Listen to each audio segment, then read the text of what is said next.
Good afternoon, and welcome to our session entitled 7 Keys to Being a Successful Author. I'm Nicole, and I'll be facilitating your webinar today. Today's webinar is brought to you by iUniverse, the Author Learning Center, and Berrett-Koehler. Berrett-Koehler is an independent publisher dedicated to the ambitious mission of creating a world that works for all. Founded in 1992, Berrett-Koehler has a deeply rooted commitment to social responsibility. They challenge conventional thinking, introduce new ideas, and foster positive change. I would now like to introduce our speakers, Keith Ogorek and Steve Piersanti. Steve is the president and publisher of Berrett-Koehler Publishers, Inc. Steve received the Champion of Workplace Learning and Performance Award from the American Society for Training and Development in 2003. Prior to founding Berrett-Koehler in 1992, Steve served as the president of Josie Bass, Inc. Publishers. Steve graduated with the highest honors from Brigham Young University with a bachelor's degree in university studies. You can find out more about Steve at bkconnection.com. We also have Keith Ogorek with us today. Keith is the Senior Vice President of Marketing for Author Solutions. He's the author of 3 books, A Clear View, Eli the Stable Boy, and 7 Secrets of Successful Self-Published Authors, which he has self-published. He is a sought-after speaker, and he's appeared at leading conferences including Book Expo America, the San Francisco Writers Conference, Blue Ridge Christian Writers Conference, and the Textbook and Academic Authoring Conference, as well as the Writers Digest Conference.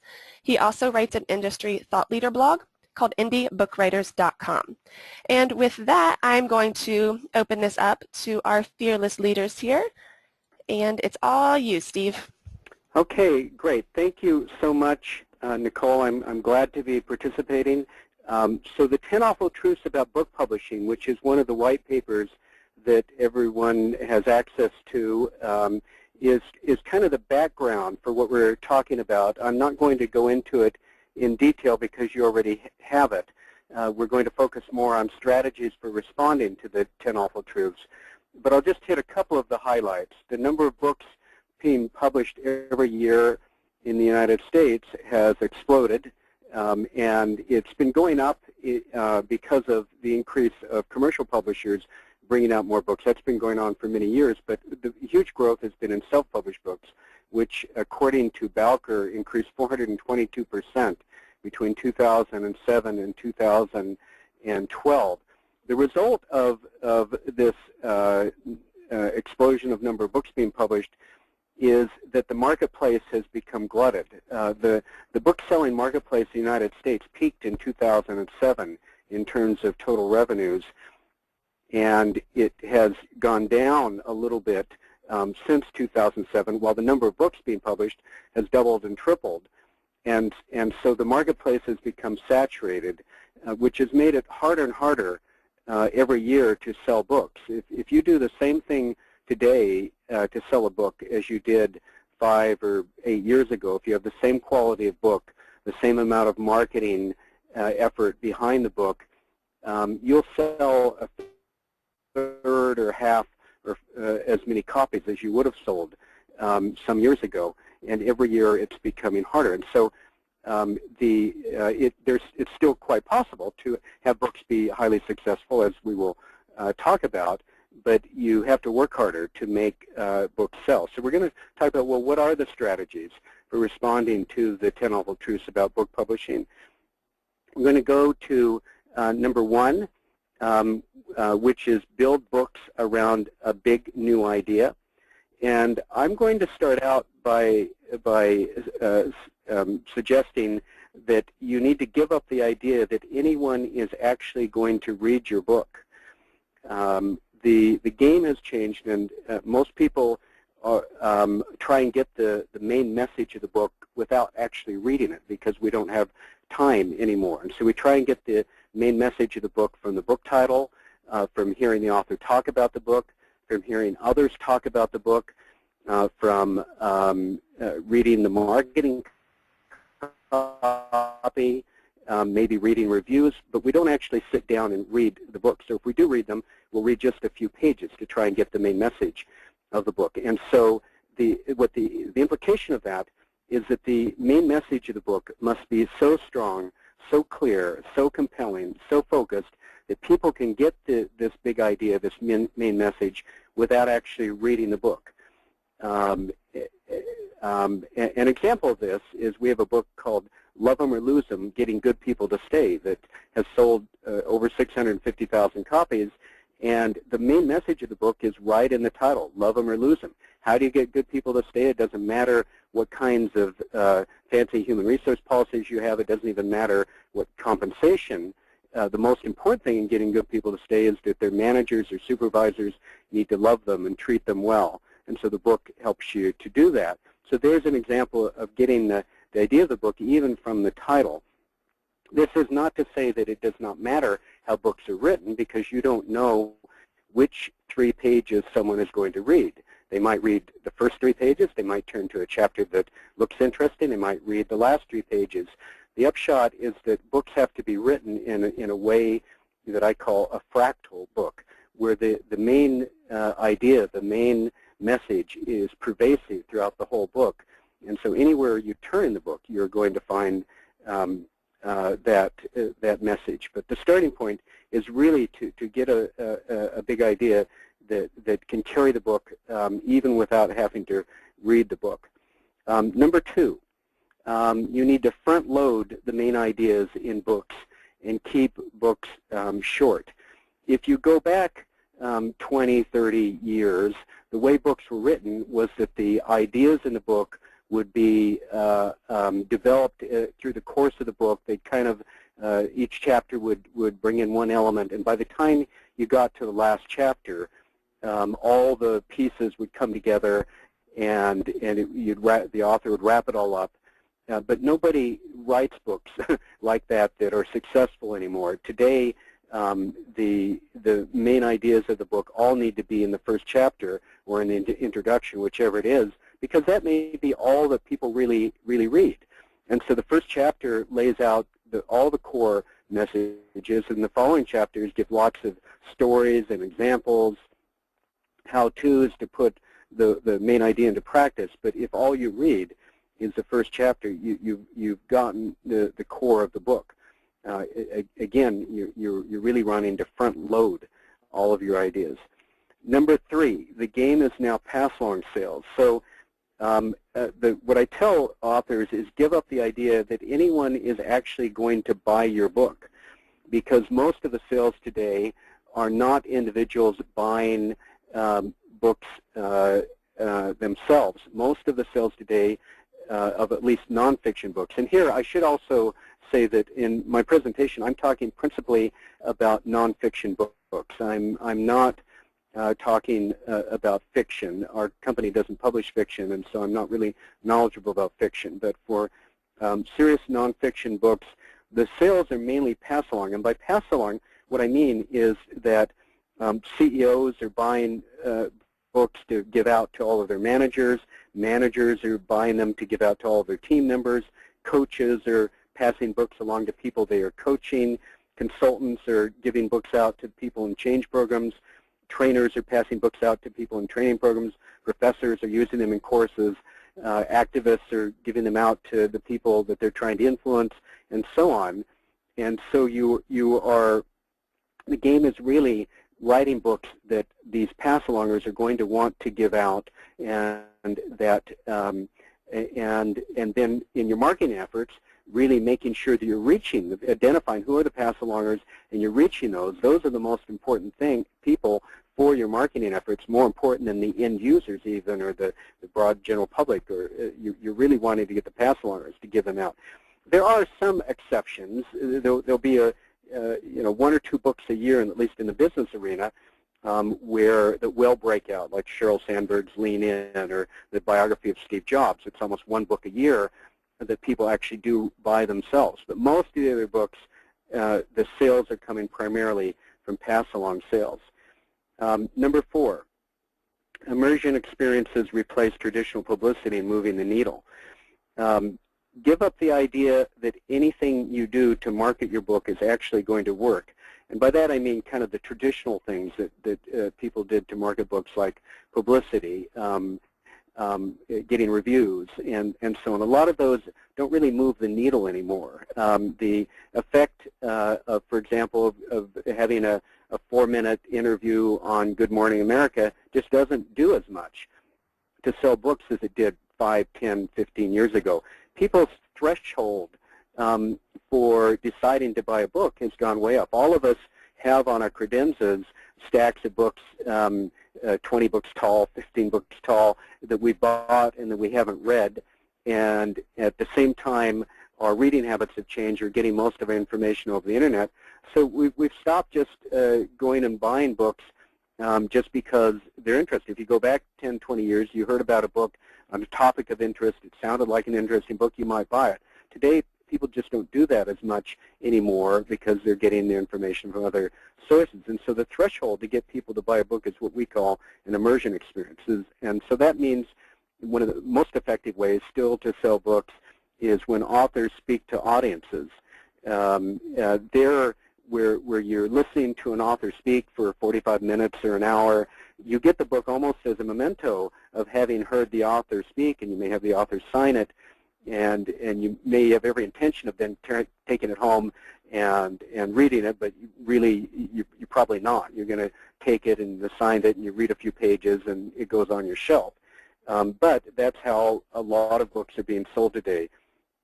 Similarly, long-form radio and TV interviews are driving sales, where you're interviewed not just for 5 minutes or 3 minutes, but for 45 minutes or an hour, such as on book TV. When that moves the needle, that drives sales, because again, the reader has invested more time, and the book becomes almost as a memento. Workshops and seminars, where you're with the audience for a half day or a few hours or a day, that generates sales. But a lot of the smaller things that don't result in immersion doesn't move the needle. Number 5, leverage the authors and publishers' communities. Basically what's happening is people are only reading the nonfiction books that their communities make important to read. And so you are wanting to reach out to different communities. These could be book clubs, these could be associations, they could be different readers groups, or it's your audience of people who've been following your work.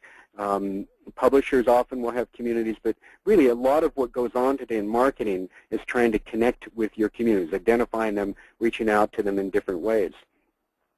Number 6, in a crowded market, brands stand out. Because the marketplace is glutted, the marketplace is saturated, people turn, when you have that kind of a marketplace, people turn to brands because that's what cuts through the confusion. And so, for example, our book, Love 'Em or Lose 'Em, Getting Good People to Stay, that's become a brand. It has a distinctive name. We've brought out 5 editions of it. We've kept building it as a brand, so it has become the leading book on how do you retain good employees. And so you're wanting to turn your book into a brand through how you title it, through how you market it, through bringing out multiple editions. If it works, if it's successful, you keep leveraging as a brand. So I'm going to turn the time over now to Keith, who has some more thoughts about brands, and then continuing on. Thank you, Steve, and thanks for those great insights that I know will help authors as they think about how they take their book and begin to impact others with their writing. You had finished on this idea of a brand, and it's so important these days for authors to understand that it's not just about the book, but it's about themselves as a brand as well. You touched on some of the other things earlier about seminars and workshops, and what you want to do is you want to create a relationship with potential readers. That one way you do that is with your book, but you do it through other things. And the way you stand out in the marketplace is around your name and your brand. And so one of the things that we talk about, which I'm going to touch on in just a moment, is making sure that you take your name as a URL and capture that. And if you think about some of the authors that have been very successful, whether it be fiction or nonfiction, they begin to have their name recognition be one of the drivers for book sales, and that's what you want to think about as you begin to publish. The things on the chart on the slide represent some of the things that you want to think about. So you want to be consistent in the identity, So if you develop a typeface and a logo on your website, you want to carry that through your other promotional materials. You want to make sure that you have an online presence, which I'm going to talk about in a little more detail, as well as a website. Perhaps you even want to take your name and create a logo around it. Because the thing you have to think about is if you're creating a brand for yourself, it will likely mean that you're not going to just write one version of one book. As Steve referenced on the very successful book that they've had at Berrett-Koehler, it's now, I believe he said, in the 5th edition. And so if you think about your career, having a brand to help build that career is absolutely critical. But as you think about taking these first 6 ideas and applying them, a 7th one, which I want to talk about, is how to master the new digital channels for sales, marketing, and community building. And it starts with knowing your audience. And some of the great examples that Steve gave and what he's already presented, it's very clear that with a Berrett-Koehler book, the author and the publisher know who to reach with the book to help ignite the sales that they need. And so it's very important, no matter what book that you're writing, that you understand the audience that you're trying to reach and who would be interested in the content that you're sharing and interested in the message that you have, because it would be able to impact them and help them in some way. One of the unfortunate things that I hear so often from authors when I ask them who the audience is for their book is they'll give me an answer something like every man, woman, and child on this planet. And while that's very impressive from an ambition standpoint, it's not realistic in terms of actually being able to achieve any results. So one of the key things to do is to focus on who you want to reach with your communications and your book, and go after them. And once you have that focus, you'll know where to look for them on existing platforms. Some examples that I've listed here: Goodreads, Facebook, and Twitter, all allow you to find audiences around particular keywords or particular topics or particular genres. And that's the best place to begin to find your audience. But if you just go on to any of these platforms and just look at something very general, you'll probably not reach anyone. Another one that I didn't list here is LinkedIn. Depending on what your interests are, there are a lot of groups that you can apply to join on LinkedIn. Now, they're very careful in many cases that you not be too self-promotionally, which I'm not even sure is a word, but that's not just a big advertisement for yourself. But there are ways that you can share your insights and content that will build relationships with you, with your potential audience in the social media platform. Particularly if you have a nonfiction book and a book that would that would fit very clearly with the Berrett-Koehler mission, it would be LinkedIn is another good option for you to think about. Third thing that I think you should really think through in terms of mastering the digital channels is creating a blog. And the blog itself should use, in my opinion, the URL of your name, so that as you build your brand, people are coming to you to find the content. And one of the things that you want to do on that blog is you want to make sure that you're giving information away for the purpose of getting email addresses. Because as we move forward and we want to think about connecting to your audience, you want to make sure that you have a list of names that you can email and keep them apprised, particularly if you have a new book going out or coming out. I've seen some authors use their email list very successfully to have their audience actually pick a cover. They might suggest 3 different cover options and let the audience vote on it. What that does is it plants in the mind of your potential book buyers the idea that you have a new book coming out. A lot of times with your blog, you can actually pre-schedule content. So it doesn't mean that you have to post daily. You might find a time when you can write a number of things and then schedule them out so that they appear once every 3 days or once a week or whatever schedule that you have. Another thing that you can do is that you can ask guest bloggers to participate on your blog. People that have similar content or similar interests that would be valuable to your audience. And then the third thing that I have found to be very useful is I will often interview people. And when I say interview, I'll send them a series of questions to create a 500 to 750 word response from them to put on the blog. So each of those are ways that you can use a blog to provide content relevant to the book that you're publishing, but also relevant to your audience, which is a way to continue to build your brand as an expert in a particular area, but also build interest among your readers. And then the last thing that I would say is technology has made it much easier to master these new digital channels. There are two things that I've listed on this slide. One is WordPress. It's a blog platform. I personally think it's one of the most intuitive, easiest tools to use. And as I referenced earlier, you can actually write blog posts and schedule them to go out at particular times. I find that to be very useful. As Nicole referenced in my introduction, I actually maintain the blog indiebookWriters.com. The way my schedule is, I don't always have time to write in every week, but what I might do is I might have a time where I will have ideas for 3 blog posts, and I won't post them all at the same time. I'll schedule them out. The other thing that's great about WordPress is that it helps you see what search words people are using to find your blog. So one of the things that I've always been fascinated by is how do people find the blog. And there's a tool in WordPress that tells you what people are searching for.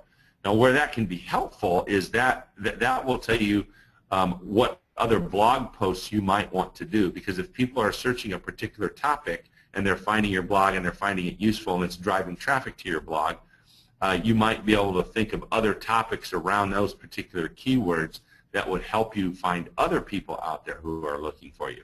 And again, when they come to your blog, you should do things like get an email address to give them something. Perhaps you have a chapter of your book that's a download, or a workbook, or some other thing that you can provide them for free. Now, I will tell you, on my blog, I don't have that right now, so I'm giving you that as an example, but you won't find that on my blog because the blog I have is one that I use for our company, so I'm not that interested in gathering email address for me personally. But if I were an independent author and I were publishing, I would definitely want to do that. And then there are other tools out there that you can access pretty economically. There's a tool out there called Hootsuite, which Hootsuite will also allow you to take one piece of content, schedule out, and publish it out. WordPress allows the same thing. So for example, if I have a blog post that I write and I schedule, I've got my WordPress blog set up that it'll immediately, once it publishes, push it out to Twitter and push it out to Facebook.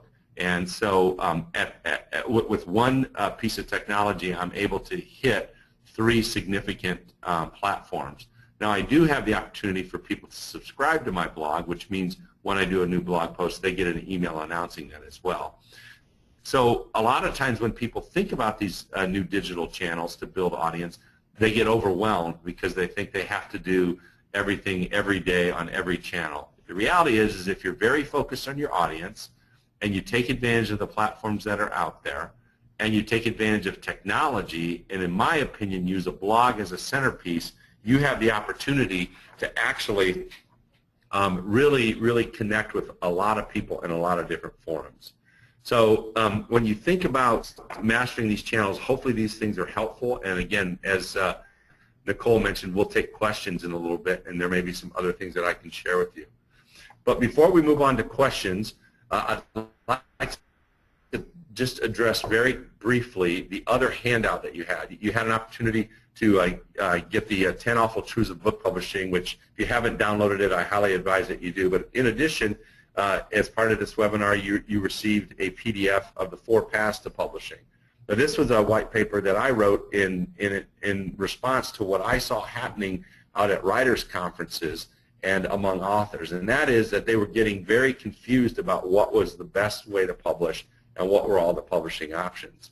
So what became clear, which we identified in this white paper, is there are now 4 paths to publishing, which really makes it the best time in history to be an author. The first path is what I would call a DIY path. That's where you do everything yourself, and oftentimes those platforms are very limited in terms of their distribution and their formats. Typically they're ebook only. There's some kind of upload tool, but you're responsible for making sure that your book looks good.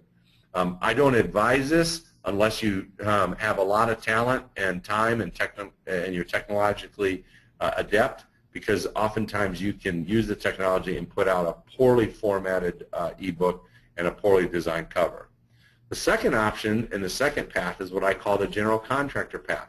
This is for an author who doesn't want to do DIY, but rather would hire experts to help them to actually get their book out into the marketplace. So they can use editors and cover designers, they can buy an ISBN, they can set up their own distribution, they can find someone to format their ebooks. It is an option now that didn't exist even 10 years ago for you to find really talented people out there who can pull all this together for you. The problem is you have to manage that whole process and make sure that all the things are coming together at the right time. The third category is what I would call supported self-publishing. This is where you work with a company like iUniverse and Berrett-Koehler, who is one of our partners, for the packages of services that make it easy for you to find everything you need. In a moment, we're going to talk about the open book editions packages that Berrett-Koehler and iUniverse partner on the iUniverse website, and they're an example of a supported self-publishing category. So the way to think about this is like making a meal.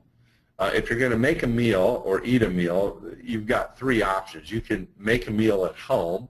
That to me is equivalent of DIY. You can go to a deli, and that's like going to a general contractor. You're dependent on someone else's talent, but you pay for what you take.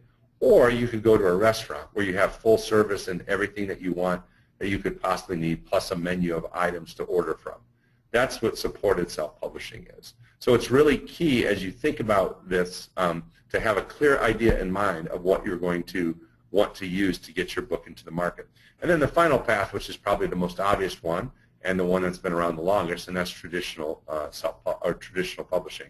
That's where you'd find an agent would find a publisher and would then sell your book rights to that publisher, who then would take it and put it into the marketplace. One thing that has changed dramatically over the last few years is now agents and publishers are looking at those first three paths to find titles.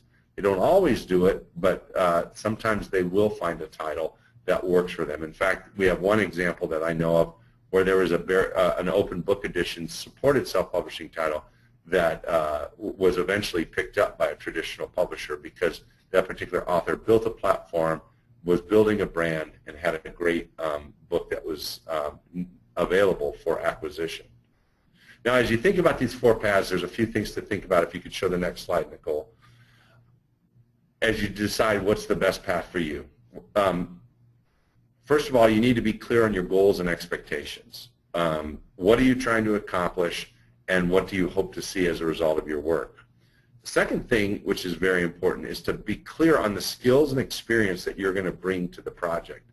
One of the scariest things I hear from authors all the time is the phrase, my daughter is an artist, because oftentimes that means they're going to use their daughter for a cover design. Well, if their daughter has never actually done a cover design, oftentimes the end product is not something that looks professionally done. And so you want to make sure that you're very clear on the skills that you're bringing and the experience that you're bringing. Same thing is true with ebook formatting. Ebook formatting is a very important task because there's nothing worse than opening up an ebook and having the formatting be really bad. And so you want to make sure that for all the different formats that you want to be on and be in, that you have that available. The third thing is the time commitment. Obviously, if you're going to make a meal yourself, it's going to require a different time commitment than if you're going to go to a restaurant. So you need to be very clear and honest about what time you're going to invest in the project, both to research it and to invest yourself. And then the last thing is the budget. Again, if you're thinking about using a book for building your brand and building your brand by having a book, budget isn't just how much you're going to spend to publish, because the people that are successful at not only selling books but building their brand actually find other income streams as a result of the book.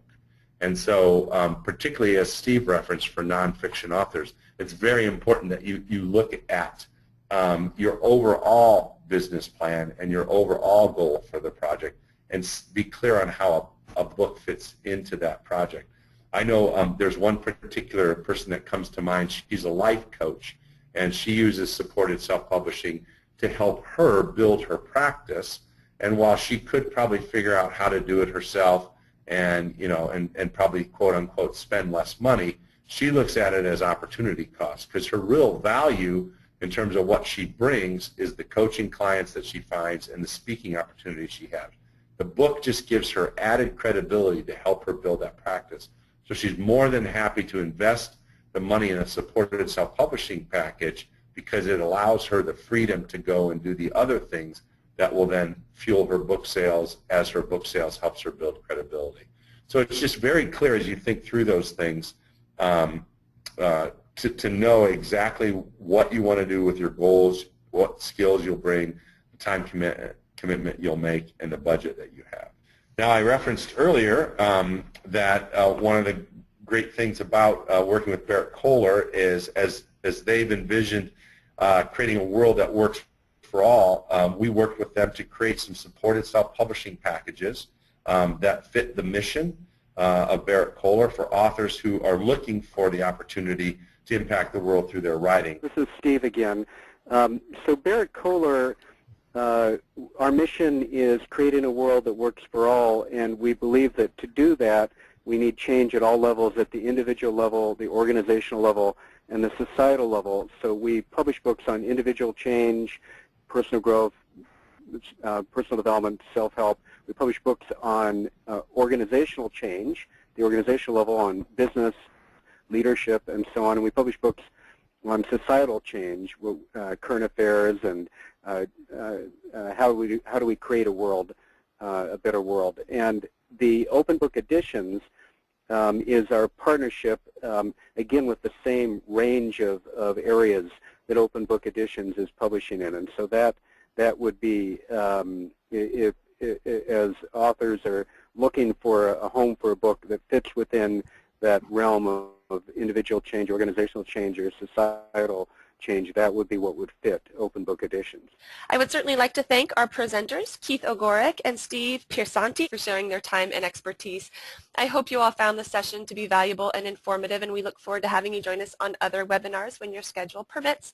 Please note that there is a ton of other content on the Author Learning Center website, including other webinars, videos, podcasts, and articles, all designed to help you write, publish, and market your book. Make sure you check us out on Facebook and on Twitter at Author Learning. Thanks so much. Hope to see you all again soon. Bye-bye.